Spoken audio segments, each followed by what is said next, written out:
Here we are, and our wonderful, stimulating day in Greenwich Village continues.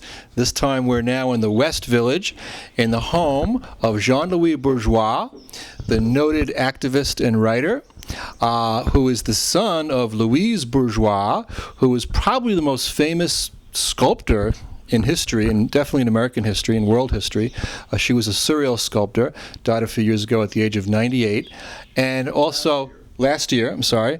And his dad was Robert Goldwater, who was the originator of the study of primitive art and was appointed by Nelson Rockefeller to head the first African museum in New York, and in the world, actually, in the United States. Not in the world. Okay, Well, it was the Museum of Primitive Art, which, as it was called, unfortunately, it was actually a museum of tribal art.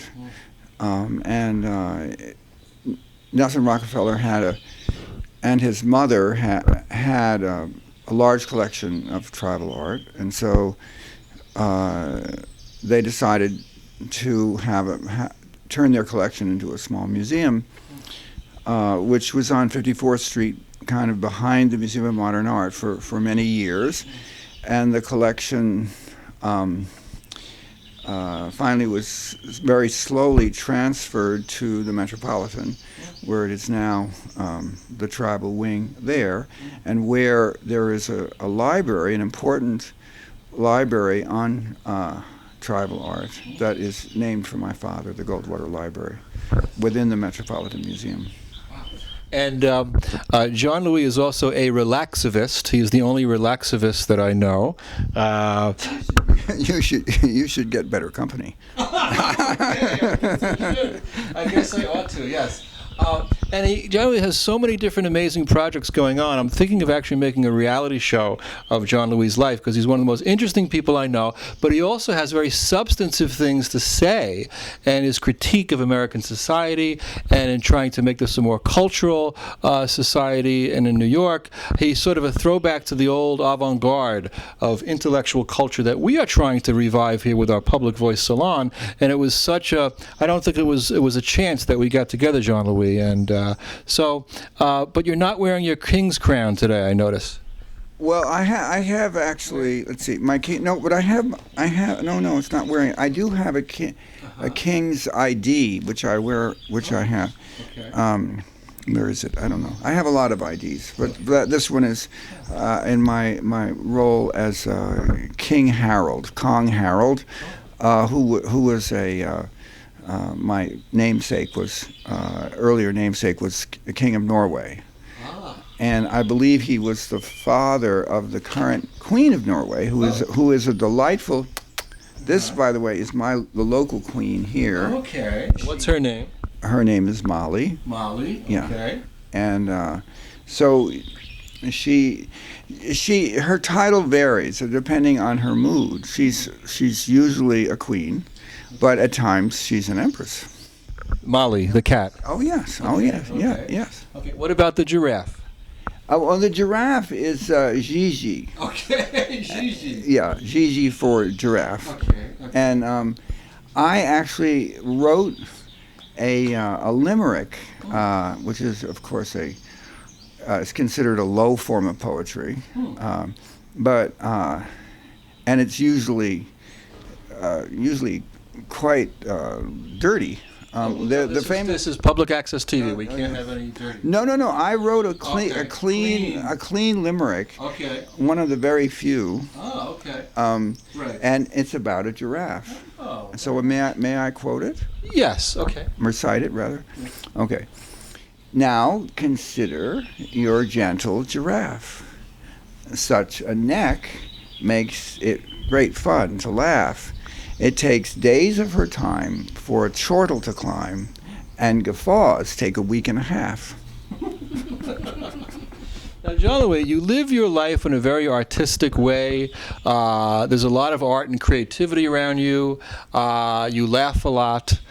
Sometimes you get angry, but, well, we all do. And you just have a very artful way of leading your life. Can you talk a little bit about your philosophy of life? My philosophy of life? Well, let's see. Well, it has evolved over the years. Now, I'm probably happier now than I have been at any time in my life, because I've come to understand some things. I'm 71. I started I don't really have a quote philosophy of life. I have feelings about social situations, but they're not. But those feelings don't get solidified into a philosophy. I actually don't. My father, I think, pointed out a very important distinction between philosophy and history. And philosophy and philosophers tend to speak in absolutes. They talk about the truth. Yes. They talk about beauty. And historians are very different. Historians are interested in human situations and in the subtlety of human situations. And so, by comparison, philosophers are kind of gross. And the reason it's an odd thing to say, but the reason that he and I would consider philosophers gross is that they try to speak in generalities and generalizations instead of particularities. Well, and instead of feelings, because it's the feelings that that people have that it seems to me are much more interesting than abstract ideas. Now, there's one particular beef I have with philosophers, and that is with the whole idea of abstractions. I think that abstractions are an example of what is called reification. Reification is taking an idea or a feeling and making it into a thing.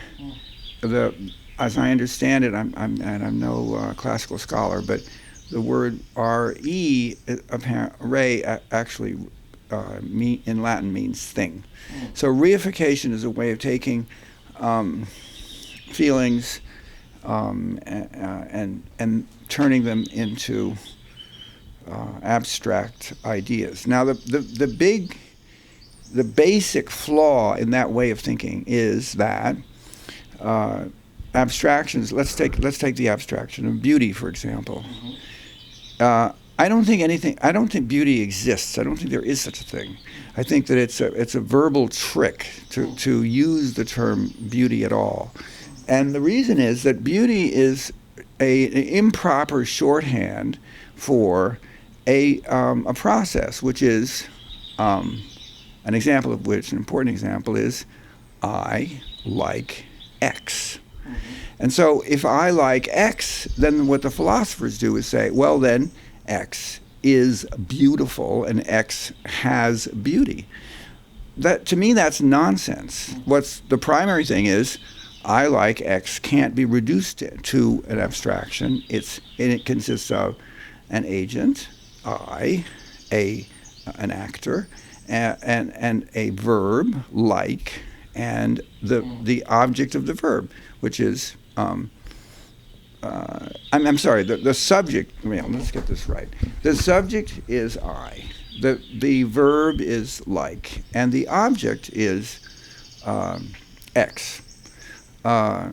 So that makes sense, but super condense that improperly into this abstraction of beauty, it seems to me, is not only doesn't make sense intellectually, it confuses the people who use this vocabulary, and they don't even know they're confused. So it's the worst kind of confusion, which is totally unconscious.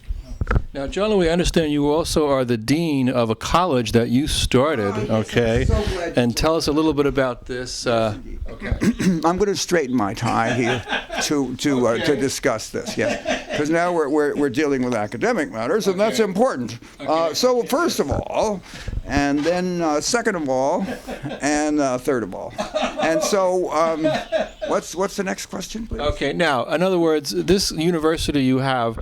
What if I would like to be a professor? How does one become a professor in your university? Well, we only have professors. It's called Gotham University. Okay. And the thing that we're very insistent on and proud of is that we are a student-free university. No students. Students that's whatsoever. The best kind of university. Absolutely. Okay. I mean, I don't want to get into name calling here, but students, they tend to be kind of a pain. Okay.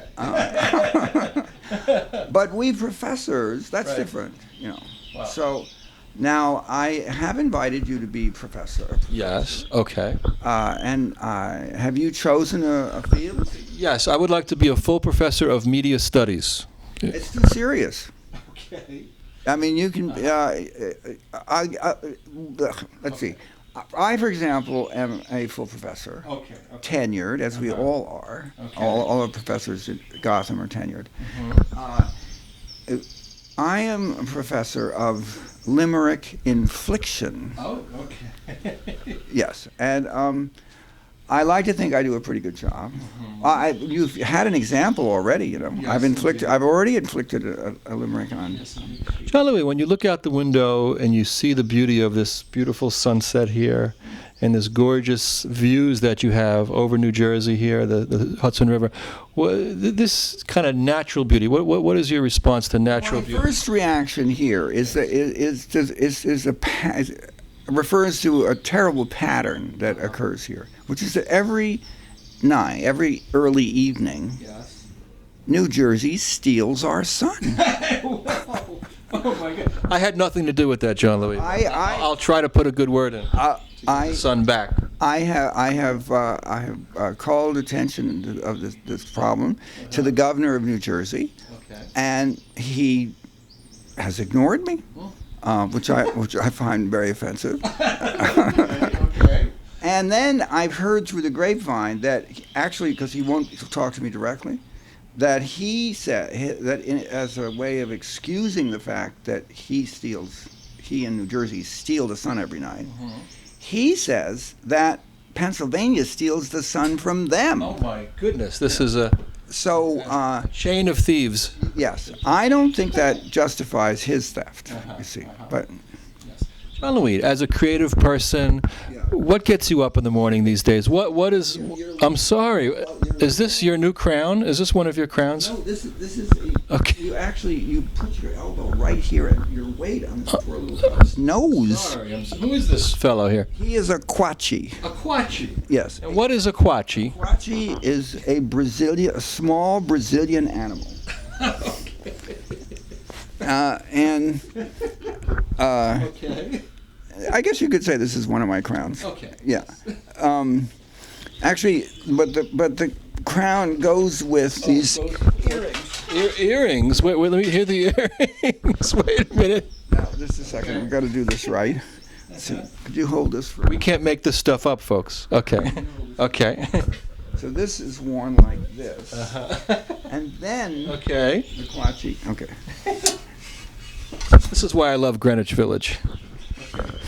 All right. Now the Quachi. These by the way are African, and they're just brass, but there are gold ones, and they are basically the dowry of a tribe of women in a tribe called the Fulani or the Pearl in West Africa, in Mali, where I have a house. I've had a house for like 20 years, and where I have tried to find a mate since my late wife Carol died 16 years ago, and no, those figures aren't quite right, but the point is that in Mali, where Timbuktu really does exist, I had a house, a traditional house built for me, and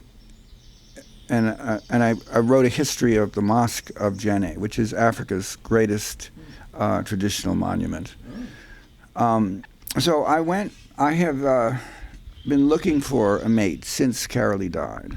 Gals, if you're watching, we have a free eligible bachelor here. I mean, how could you go wrong? I don't need to wear the earrings. Maybe she'll like that. Well, it's an option. That's what we say. So maybe we'll have to have a bachelor show, a special. We'll auction off Jean-Louis. Maybe I have to talk to my lawyer about that. I'm not sure he's going to want that.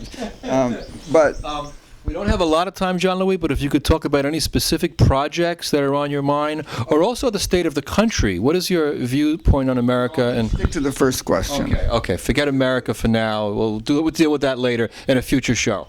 Okay. So if you want to actually just point the camera out the window and down, you will see a large hole, and that is the future site. The site of a new park, which I'm working on. The park is going to be called the Louise Bourgeois Sculpture Park in Sapokanakan. And Sapokanakan is the native name for what is now Greenwich Village. And I'm very interested, as a historian, I'm very, very interested in the presence of the Lenape Indians here. Oh. Not Indians is a terrible word. That's just a terrible habit. Natives, so this park is a way of helping to rescue Greenwich Village from big money. Ooh, yes. Which is a terrible. Let me get rid of it. You got a phone call, Jean-Louis. You're very popular. Let me see. This is not very good for the soundtrack. So, Jean-Louis, one of your projects is to make Greenwich Village like its own country kind of thing, right? Oh, that's true. The park is going to be is going to be also the new Republic of Greenwich Village / Sapokanakan. Okay. And that is why. Yes. This is my current. Okay, let's see. Okay. How to start your own country. Yes, by Mr. Irwin S. Strauss. Okay. And let's show that book up to the. Okay. You know, you have something in common with Marcel Duchamp. Marcel Duchamp climbed to the top of the arch in 1913 and declared 17 and declared Greenwich Village an independent country. Well, he didn't do the actual declaring. He attended the party. It was a woman who actually did the proclaiming, and she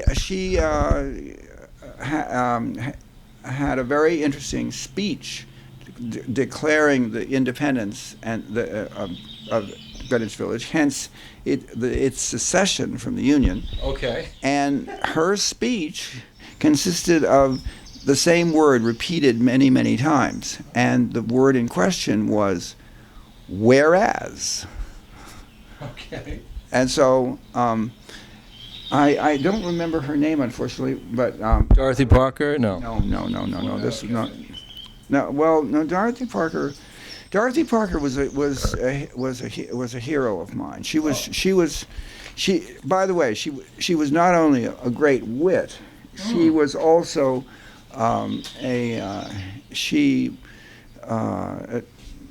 she left a large sum to the National Association for the Advancement of Colored People, NAACP, when she died.